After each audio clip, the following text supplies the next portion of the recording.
Hello दोस्तों, स्वागत है आपका मेरे YouTube चैनल पे। अगर आपको मेरी कहानी पसंद आए तो लाइक करें और अगर आप मेरे चैनल पे नए हैं तो सब्सक्राइब करें।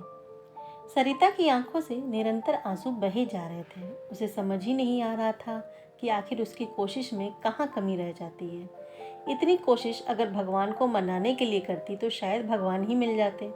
इतना परेशान तो कभी नहीं हुई जितना इस 7 साल के बच्चे ने परेशान कर रखा है। हालांकि इसमें कसूर उसका कुछ भी नहीं, बस लोगों की सुनी सुनाई बातों को सच मान बैठा है। मोहन, हाँ यही नाम है उसका।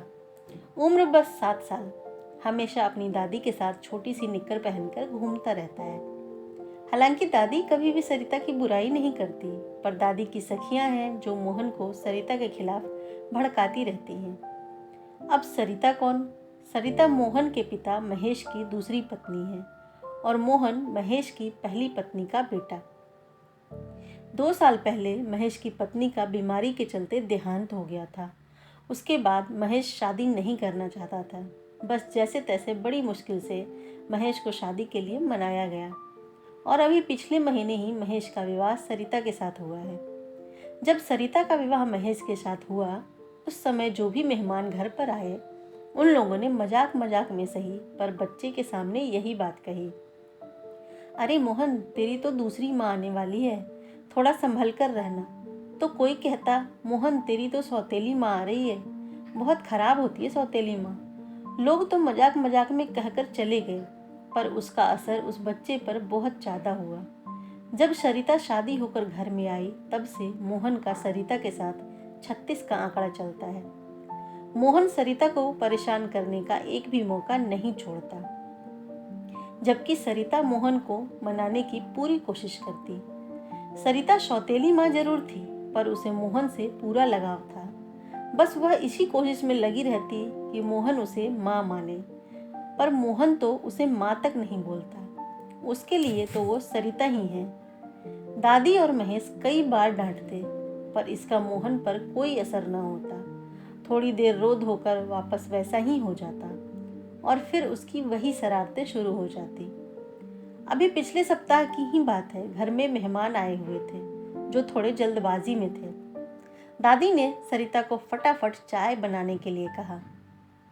घर में रसोई का काम चूल्हे पर ही होता है, तो सरिता ने चूल्हा जलाकर चाय चढ़ाई और पानी लेकर मेहमानों को देने आई। इतने में मोहन ने पानी का जग लाकर चूल्हे में डाल दिया।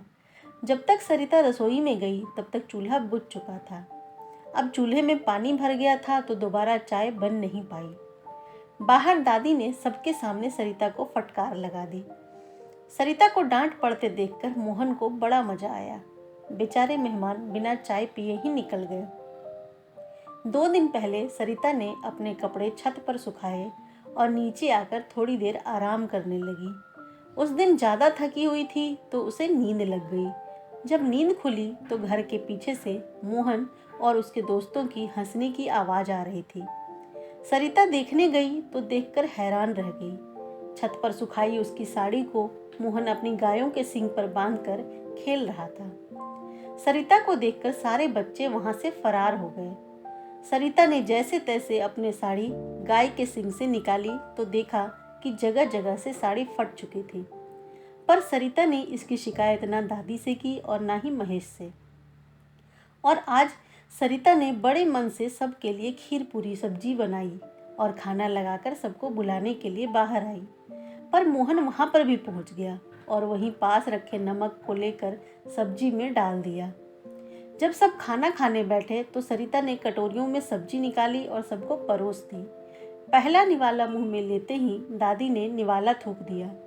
ये क्या बनाया है? कुछ सिखाया नहीं क्या तेरे माँ बाप ने?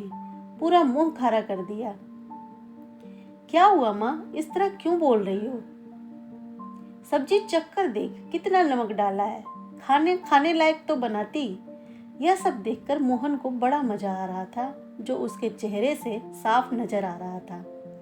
महेश को उसकी तरफ देखकर शक हुआ तो उसने मोहन से पूछा, मोहन सच सच बता, तूने क्या हरकत की? मोहन एकदम से घबरा गया कि अगर सच पता चल गया तो फिर डांट पड़ जाएगी, इसलिए वह हकलाने लगा। वो बापू, वो सच बोल, हकला क्यों रहा है? तूने कुछ किया ना? डर के मारे मोहन ने सच बोल दिया कि उसने खाने में नमक मिलाया था। महेश से बर्दाश्त नहीं हुआ तो उसने चांटा खींचकर मोहन के गाल पर दे मारा। मोहन को चांटा मारते ही सरिता का दिल चित्कार उठा। ये क्या कर रहे हैं आप? भला कोई बच्चे को इतनी सी बात के लिए मारता है क्या? तुम इसी का पक्ष ले रही हो? इसकी शरारत देखी, दिन पर दिन बढ़ती जा रही है। मैं माँ हूँ उसकी, तुम मेरी माँ नहीं हो। सरिता मेरी माँ नहीं है, रोता रोता मोहन चिल्लाया और रोता रोता ही वहाँ से भाग गया। बस तब से सरिता के आंसू बहे जा रहे थे। सुबह से दोपहर तक मोहन अपने दोस्तों के साथ ही रहा। घर नहीं आया तो महेश सरिता को लेकर उसके मायके छोड़ने चला गया, इस वादे के साथ कि जब तुम आओगी तो तुम्हें तुम्हारा बेटा मिलेगा, सौतेला बेटा नहीं। इधर जब मोहन घर वापस आया तो सरिता घर पर नहीं थी। उसने हर कमरे में जाकर देखा, यहाँ तक कि ऊपर छत पर भी ढूंढ आया। दादी बाहर खाट पर बैठी मोहन को गौर से देख रही थी। किसे ढूंढ रहा है रे तू? नहीं नहीं, मैं तो किसी को नहीं ढूंढ रहा। अच्छा, जिसे ढूंढ रहा है बता दूं कि वो तो गई यहाँ से, अब नहीं आएगी। हाँ तो क्या फर्क पड़ता है, अब तो मैं चैन से रह लूंगा, मेरी सौतेली माँ गई। उसकी बात सुनकर दादी मंद मंद मुस्कुराई, जिसे देखकर एक बार तो मोहन हड़बड़ा गया, फिर चुपचाप अंदर कमरे में चला गया। धीरे धीरे रात भी हो गई, पर आज मोहन का घर में मन ही नहीं लग रहा था। उसे तो सरिता को परेशान करने में मजा आता था, पर आज तो सरिता घर पर नहीं थी। उसका मन भी किसी काम में नहीं लग रहा था। रात को महेश घर आया तो मोहन आकर महेश के पास ही खड़ा हो गया। उसे लगा कि सरिता के बारे में कोई बात कहेगा, पर महेश ने तो कुछ भी नहीं कहा, उल्टा उसे मिठाई निकाल कर दे दी। अरे बेटा मिठाई खा, तू चाहता था ना कि तेरी सौतेली माँ चली जाए, ले आज वह चली गई। कहकर महेश ने चुपचाप अपना खाना खाया और अपने कमरे में जाकर सो गया। मोहन से मिठाई खाते न बना, जैसे तैसे एक दो निवाले निगले और चुपचाप उठकर कमरे में चला गया। रात को सोते समय बाहर दादी के पास खाट पर लेटा लेटा रोने लगा। अरे क्या हुआ मोहन, तू क्यों रो रहा है? कोई परेशानी है क्या तुझे? पर मोहन ने कुछ नहीं कहा, बस रोए जा रहा था। महेश आवाज सुनकर बाहर आ गया। क्या हुआ माँ? देखना मोहन रोए जा रहा है, बता भी नहीं रहा क्या हुआ। क्या बात है मोहन, रो क्यों रहा है? आज तो तेरे लिए खुशी का दिन है, तेरी सौतेली माँ चली गई। तू तो यही चाहता था ना। मैंने कब कहा कि वो यहाँ से चली जाए? मेरा तो सरिता के बगैर मन ही नहीं लग रहा। उसकी बात सुनकर दादी और महेश के चेहरे पर मुस्कुराहट आ गई। पर वो तो नहीं आएगी, फिर तो उसकी बेइज्जती करेगा, उसे परेशान करेगा। नहीं, मैं बिल्कुल परेशान नहीं करूँगा। सरिता को ले आओ ना। ठीक है, कल ले आऊँगा, अभी सो जा। जब महेश ने वादा किया तब जाकर मोहन सोया। दादी अभी भी मंद मंद मुस्कुरा रही थी। क्या हुआ माँ, ऐसे क्यों मुस्कुरा रही हो? तुझे कैसे पता चला कि सरिता को उसके मायके भेज देने से मोहन उसे ढूंढेगा? क्योंकि माँ, कभी कभी नज़दीकियाँ बढ़ाने के लिए दूरी होना जरूरी है। तुमने कभी ध्यान नहीं दिया माँ। मोहन हमेशा सरिता के आसपास ही मंडराता रहता है, बस दोनों को अपनी नज़दीकियों का एहसास नहीं था, तो वह एहसास कराना जरूरी था। दोस्तों, अगर आपको मेरी कहानी पसंद आई तो लाइक करें, और अगर आप मेरे चैनल पर नए हैं तो सब्सक्राइब करें।